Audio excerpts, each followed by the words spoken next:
પાકિસ્તાનના તણાવ વચ્ચે ટૂર સંચાલકોએ મહત્વનો નિર્ણય કર્યો છે। પાકિસ્તાનને ટેકો આપતા બે દેશના ટૂર પેકેજનો બહિષ્કાર કરવાનો નિર્ણય કર્યો છે। અઝરબૈજાન અને તુર્કીના ટૂર પેકેજ બુક નહીં કરવા માટે આ નિર્ણય કરવામાં આવ્યો છે। બીજા દેશ કરતાં ભારતમાં જ લોકો ફરવા જાય તેવી લોકોને અપીલ કરવામાં આવી રહી છે। બંને દેશના ટુરિઝમ પર ભારતના રાષ્ટ્રહિતને ધ્યાનમાં રાખીને આ મહત્વનો નિર્ણય કરવામાં આવ્યો છે। તો ભારત પાકિસ્તાન વચ્ચે તંગદિલીને લઈને પાકિસ્તાનને ટેકો આપનારા અઝરબૈજાન અને તુર્કીના ટૂર પેકેજીસ બુક નહીં કરવાનો ટૂર સંચાલકોએ નિર્ણય કર્યો છે। વર્ષ 2024માં ભારતના 2.75 લાખ લોકોએ તુર્કી અને 2.5 લાખ લોકોએ અઝરબૈજાનના બાકુનો પ્રવાસ કર્યો હતો। વર્ષ 2022-24 દરમિયાન અઝરબૈજાનમાં ભારતીય પ્રવાસીઓનું આગમન 68% વધ્યું અને સરેરાશ રોકાણનો સમય 4 થી 6 દિવસનો છે। તો તુર્કીમાં ભારતીયોનું સરેરાશ રોકાણ 7 થી 10 દિવસનું છે। ત્યારે સંચાલકો તુર્કી અને અઝરબૈજાન જેવા અન્ય પ્રવાસી સ્થળો પર લોકોને પ્રવાસ કરવા માટે સમજાવી રહ્યા છે। કેટલાક દિવસથી ભારત પાકિસ્તાન વચ્ચે જે સ્થિતિ તણાવની જે સ્થિતિ જોવા મળી રહી છે અને ખાસ કરીને જમ્મુ કાશ્મીરની અંદર જે આતંકી હુમલો થયો છે ત્યારબાદ સૌથી સીધી અસર છે તે ટૂર સંચાલકો ઉપર થઈ છે। કારણ કે જે વેકેશનની અંદર જમ્મુ કાશ્મીર અને અલગ અલગ કન્ટ્રીની અંદર લોકો છે તે ફરવા જતા હોય છે।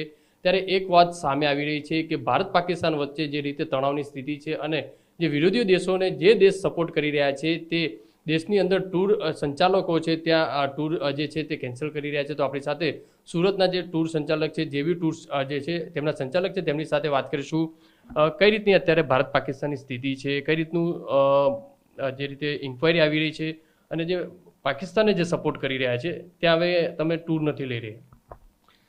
એટલે 100% એવી વાત છે કે તમે જે કહ્યું કે ટૂર ઉપર માઠી અસર પડી છે।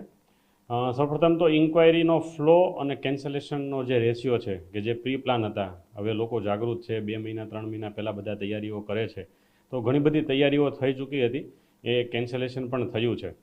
ખાસ કરીને વાત કરું તો જ્યારે આ ભારત પાકિસ્તાનનો જે મુદ્દો છે તો એમાં જે પાકિસ્તાનના સપોર્ટિવ દેશ છે તો એવા ઘણા બધા કન્ટ્રીઓ જેમના નામ લીધા, હું ખાસ કરીને કહું તો કાલના જ એક સ્ટેટમેન્ટનો એમના વડાપ્રધાને એના સંસદમાં બી ઊભા રહીને કીધું હતું કે એકમાત્ર એવા દેશ તુર્કી અને અઝરબૈજાન છે કે જેમણે એમને સપોર્ટ કર્યો છે। તો અમે સ્વેચ્છાએ રાષ્ટ્ર પ્રથમના માનમાં એવું માનીએ છીએ કે આપણે પણ એને બોયકોટ કરીએ અને અમે બી અમારા કસ્ટમરોને એવું સમજાવીએ છીએ અને એવી લિટરલી સ્વેચ્છાએ સમજે પણ છે કે અમે ત્યાં નહીં જઈએ અને એના ઓપ્શનમાં બીજા કન્ટ્રીઓ, બહુ બધા કન્ટ્રીઓ છે અને આપણે કરતા હોઈએ કે દુબઈ, બાલી, સિંગાપોર, મલેશિયા, થાઈલેન્ડ, તો આવા ડેસ્ટિનેશન ઉપર એ લોકો ડાયવર્ટ થાય છે।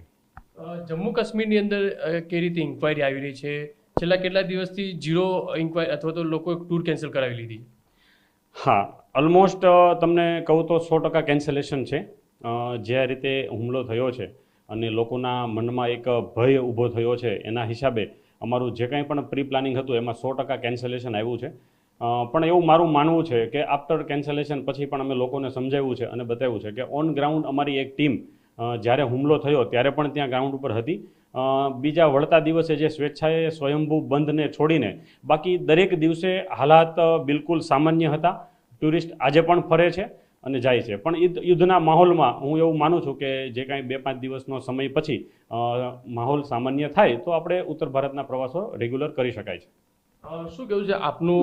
કારણ કે પાકિસ્તાનને જે સપોર્ટ કરી રહ્યા છે તે એક ભારતના નાગરિક તરીકે તેને કઈ રીતે હવે આપણે સપોર્ટ કરવો જોઈએ, ડાયરેક્ટ નહીં પણ ઇનડાયરેક્ટ રીતે?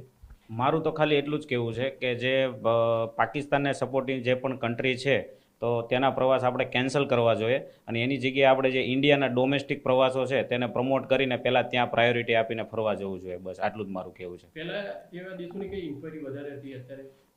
પહેલાં ઓલરેડી ઇન્ક્વાયરી વધારે હતી પણ અત્યારે સ્વેચ્છાએ લોકો કેન્સલ કરીને તેને બાયકોટ કરે છે। તમારું શું માનવું છે, કઈ રીતે આને લોકો હવે સપોર્ટ કરવો જોઈએ? મારું એટલું જ કહેવું છે કે તે દેશના જે પણ પ્રવાસો છે, જે સપોર્ટિવ દેશ છે એના પ્રવાસો કેન્સલ કરીને બીજી બહુ બધી કન્ટ્રી છે તો તેના પ્રવાસ આપણે કરવા જોઈએ।